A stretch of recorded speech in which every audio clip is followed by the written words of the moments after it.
just came to have a good time. So this is gonna be one of those nights. Then wake up in the morning, no one knows now. Hello everyone, welcome to the Jam interview. My name is Jamal Lawson, I'm your host. I'm also the founder of the Jam Company, and I'm with All Day J. What's going on, man? Not much, man. How you doing? Good to be here. Yeah, thank you for inviting me to your house, No, man. no problem. Yeah, so just tell me about your story. Well, story started out doing music when I was real young. My dad actually used to rap and make beats, so I was going to the studio as young as like 2 to 3 years old. So that's how I got into music. That's kind of like my musical background. A little later, my dad still made beats and rap when I was a little older. I made my first beat when I was 9. Okay. So I've just always been in music. As I got older, I got into sports. Right. Football, ran track. Obviously that's where I met you. In the football field. But music kind of took a back seat to the sports, like towards the end of high school, beginning of college, and then about my first or second year of college, I started getting back into music, which I always was into music, but I started like, this is something I really want to do. I want to take it seriously. Right. So I just been grinding with music. I produce, songwrite, rap, sing, mix and master, do it all, man. Anything that has to do with music, I pretty much do it. So That's amazing. yeah. So you've been going out in and out of studios like this. Oh yeah. entire life. Yeah. Mm-hmm. That's dope. And we're in your studio right now. Right. So Yeah. this is dope. So you talking about you made your first beat at 9 years old. Mm-hmm. I guess, did your dad teach you that, or like were Yeah. did the engineers teach you that, or? So basically, my dad had a home studio. Oh, so okay. he had a whole little setup in his home, and he had what's called an MPC, Mm-hmm. which if anybody knows anything about music, it's like this legendary drum machine that a lot of legendary producers use. Right. He had an MPC 2000, and he basically showed me just the basics of how to make a beat. Like how to lay this sound down, then lay the next one, then lay the next one. So I ended up making my first beat when I was 9, and then just from here on out, I've been constantly getting better. So even you take a couple years ago, I feel like I'm a lot further along am now than what I was a couple years ago. Yeah. Just because I've been doing it for so long. You take somebody that just started making beats today, and they could be good at it, but I feel like my understanding is like really deep because I've been doing it for so long. Right. How do you go about continuing your passion? Like, what is that process like? What kind of mentality do you have to have? Mentality you gotta have is treat it like a job, basically, because that's the end goal, I guess, to do your passion as your job, because, majority of people don't do their passion as their job. They go to a job that they either hate or they're just not really, excited about. So in order to do your passion as a job, you got to treat it like a job. So I just graduated school, and like right now, when I got the time and freedom to do what I want to do, Mm-hmm. I'm really treating this like a job. So in the end, it will be my job. Right. That's amazing, man. Yeah. So talk about, I guess, some of the,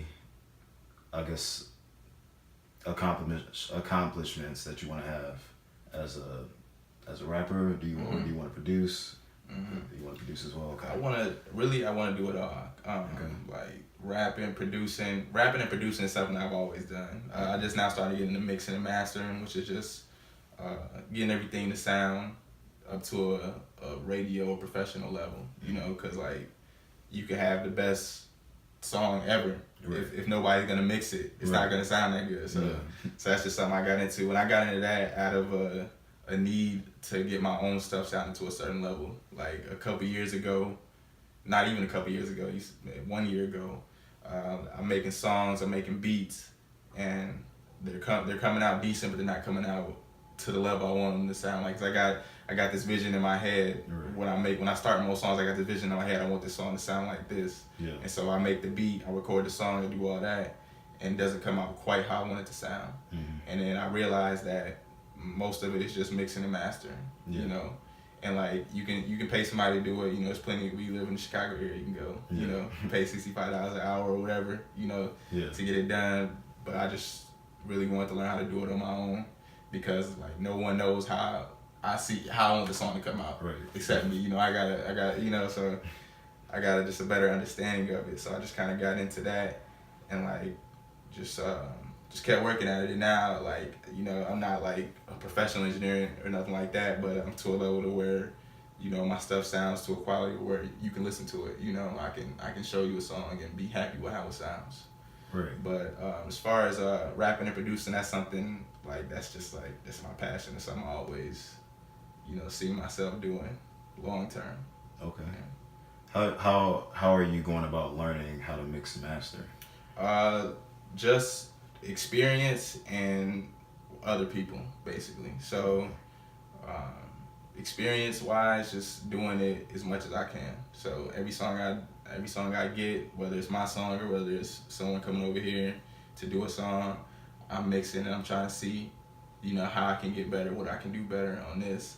And then like we have the internet, so it's, you know, it's countless YouTube videos on how to EQ something or how to compress something. Yeah. And the thing about music, and especially hip hop, is there's not necessarily a right way to do it. No. You know, like, cause you got people that are professional engineers that went to school. You got people that are self-taught, and they all got different techniques. They all got a different style of doing things. You go to any engineer, any studio, they're gonna do something different.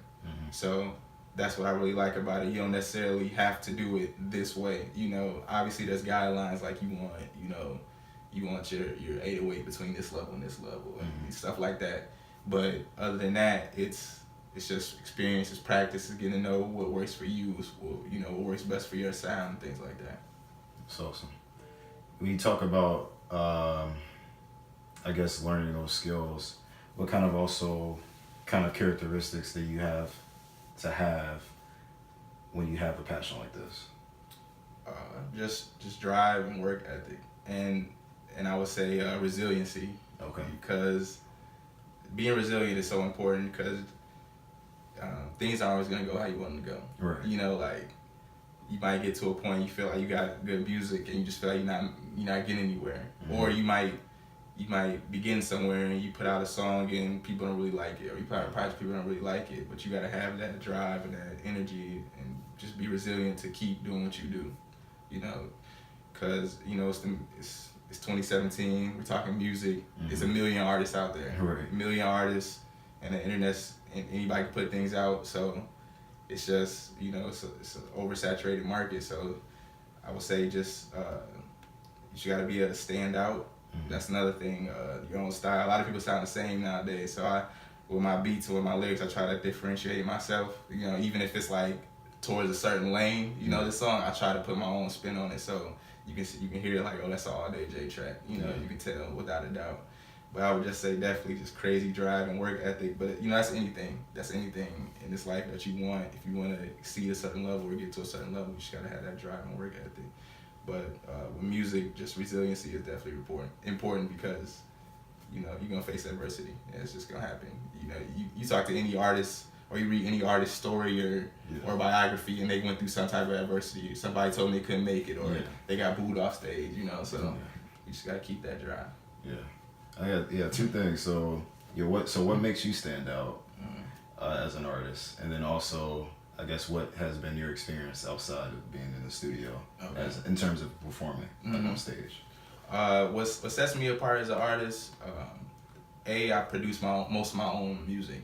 I feel like there is people that make their own beats and do their own and record their own songs, stuff like that. But I feel like the level of, or the amount of people that's producing and rapping is nowhere near the amount of people that's just rapping. Right. So I'm making songs like literally from the ground up. Like I'm starting with sound one, and then I'm completing the beat, and then once I complete the beat, I'm writing the song, and I'm doing all this from the start. Whereas a lot of people, you know, just gonna get a beat from somebody, or they're gonna go on YouTube and get a beat. The beat's already made. They're gonna write the lyrics. So I feel like that's what sets me apart. Another thing I think that sets me apart is like being like diverse in my music. Like I grew up listening to classics like Biggie, Pac, Jay-Z, you know, things like that. But I also like the new age music. You know, like I like, you know, Future. You know, I like that stuff too.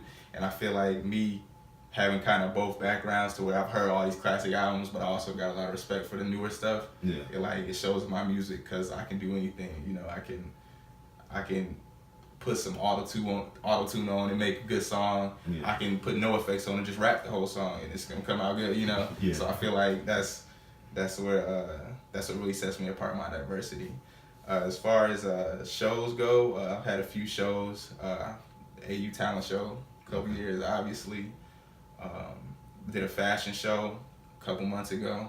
Performed at that, and also performed at a party about a month ago.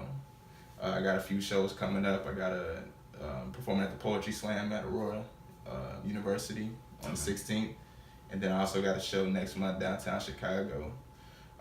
So far, like I haven't been booed off stage or anything, so I guess that's a good thing. Yeah. But Hopefully it never happens. right. So I've just been mainly smaller crowds because I'm just starting out. I'm just trying to get my name out there, but hopefully the crowds will grow when I get my name out there and I can start performing at some bigger venues. Yeah. Let me know about the Chicago one too. Oh yeah, because that's close for me. Yeah. Yeah, but I wouldn't mind coming out here either to watch you perform. So talk about, I guess, some of the benefits and challenges to being your own producer and artist. Oh man, well let's talk about benefits first. Okay. Benefits to me having like a setup like this is I don't have to go pay for studio time. Like the cheapest you could probably get out here is maybe 35, 40 an hour. Cheapest, usually it's around, and towards the city it's around 60 an hour. Yeah. And you're gonna pay 60 an hour to record it, get it mixed and all that. And it's worth the money, don't get me wrong, because your song's gonna come out good. They got professional sound booths and things like that. But the perks of me having this is I can just create anytime I want. There's no time limit, there's no restriction. Like if I can't think of something, if I can't think of a hook or something, I can go chill till I think about it and come here at 4 a.m. and record, Yeah. So that's definitely the perks of having my own little setup, not having to pay, just being able to be creative whenever I want to be. And then as far as producing, just being able to make my own beats, like I said before, most people are going to YouTube for their beats or they're buying their beats from someone else, but I can make my own beats, so I save them, a lot of money. Because if you don't have your own beats, now you gotta go find your beats. And if you're getting beats off YouTube, chances are other people have rapped on those beats. So now you're rapping on beats that other people have already rapped on. And like you may have the best version of it, but me personally, I would feel some type of way. If I like heard somebody else on a beat that I rap to. So challenges, definitely not having as big of a setup or as professional of a setup as like a professional studio would have. So like, I got the mic right here in the closet, which is fine. It serves its purpose. My recordings come out fine and all that. But like, you're obviously gonna get the best recording in a soundproof room in a real studio. You're gonna get the best mixing if you go pay $65 an hour. Whereas me, I'm just starting out, doing everything on my own. So I would say that's definitely a challenge. Right now, I'm to the point where my songs are just coming out really smooth. So like I'm starting a song and I'm making the beat, I'm doing the song, I'm mixing it, it's coming out good. Whereas a year ago, I'm making the beat, I'm doing the song, and now I gotta do a whole bunch of stuff to try to get the song to sound how I want it to sound. It's not necessarily coming out how I want it, like I said before. And then as far as beats go, I'm to a point now where I like, my own beats. I was to a point where, man, my beats don't really sound like a lot of these industry beats are sounding, what I'm saying, like, or up to that level. So it was kind of frustrating then because I felt like my music is at like kind of a lower quality, but I feel like now I put myself in a position to like where I'm at a point where I can compete with anything that's out there. Okay. Yeah. So who's your favorite artist? Like, what's your top 5? Ever or just currently? Ever. Kanye is my favorite artist of all time. Okay. I just love like his ability to do everything, like produce, rap, direct videos, whatever it is, fashion, whatever it is, Kanye. But what initially got me on Kanye was his soulful samples. Like I really love a lot of old music. I love the warmth of old records and things like that. And Kanye samples in like 90% of his music. So that's what really attracted me to Kanye. And then the whole college dropout and thing. Like I didn't drop out of college, but I could relate to him being like a regular person. as far as like trying to be like a trap artist or gangster rap, you know, I gravitated more towards him than like some other artists. Mm-hmm. You know, like of course I like Rick Ross and Jeezy, but I really can't relate to him. You know what I'm saying? So that's what I would say is just what gravitated me towards Kanye. Jay-Z, another one of these posters up here. Jay-Z, in my opinion, is the best rapper ever. Okay. And that's, you know, that's a bold statement, you know, but like, you know, like, you know, it's like, in my opinion, he is the best rapper ever just because, you know, obviously I love Pac, I love Biggie, but they have such a short body of work. Mm-hmm. Whereas Jay-Z, we've seen a full career. Right. And like, I don't necessarily like his newer stuff, nowhere near as much as older stuff. Like Magna Carta was decent, Blueprint 3 was decent. Yeah. But I feel like what really solidified Jay was Reasonable Doubt, Hard Not Life Volume 2, The Blueprint. Like, I feel like those were classic albums that's just like, the rapping he's doing on those it's just nobody, we've never seen it. We had, at that point, we hadn't seen it. Right. You know, and now lyricism is as important as it is, so we may never see it again. Yeah. Top, what was that, 2? So I got 3 more. I'm going Kanye, Jay, Biggie, Pac, and Nas. I'm going with that. All right. And that's a pretty safe list. yeah, it is a pretty safe list. But I just feel like from a hip hop perspective, like they were the ones to do it the best. And Kanye, I would say Kanye's rapping isn't like up to par with Jay, Pac, and Biggie. But I feel like his artistry as a whole is enough to get him on the list. Okay. Yeah. All right. I guess what's the hottest bar you wrote? Me? Like ever? Yeah. I don't know about the hottest bar. I don't know about well, the hottest in your bar. opinion, like, or at least like currently to what you're writing right now. I would say, man, I don't know so many bars. I can say hottest verse. Hottest verse. Hottest verse. You know, I would say the hottest verse I spit was probably on this song I did called "We Alright," and it's not necessarily like this verse is like lyrically better than. I'm sorry. I said "We Alright." I meant "Live and Learn." Yeah.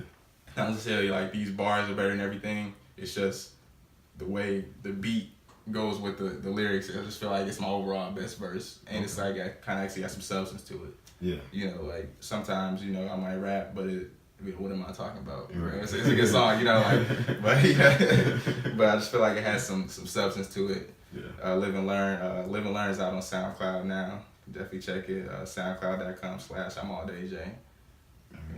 Yeah. What other projects are you working on right now? Right now I'm just working on my EP. Right now it's untitled. It's gonna be a 5 to 6 song EP.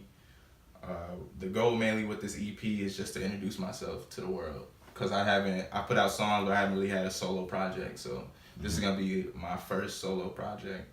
It's gonna be EP. It'll be available on SoundCloud, iTunes, Spotify.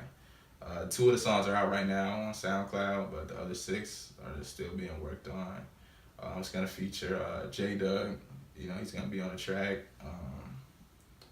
And Megan Nunez, another girl I work with. She has an amazing voice.